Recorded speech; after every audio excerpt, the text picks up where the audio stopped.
দেবার পর একটু নাড়াচাড়া করে নিয়ে এর স্বাদ মতো লবণ, হলুদ গুঁড়ো আর ভাজা মশলা, ধনে, মৌরি, জিরে আর শুকনো লঙ্কা, দারচিনি দিয়ে ভাজা মশলাটা গুঁড়িয়ে রেখেছিলাম সেটা দেব। দেবার পরে তার মধ্যে ভাজা বাদামটা, নারকেলটা দিয়ে পুরটা বানিয়ে নেব।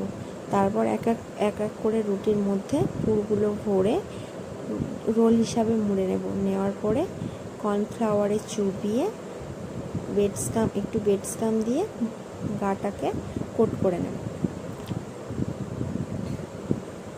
কোট করার পরে যদি ঠিকঠাক না হয় আবার একটু বেডস্কাম দিয়ে কোট করে নেব।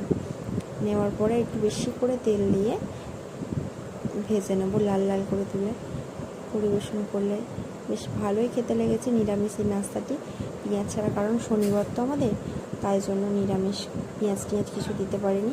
হিন্দু সনাতন ধর্মের পেঁয়াজটা নাকি আমিষ,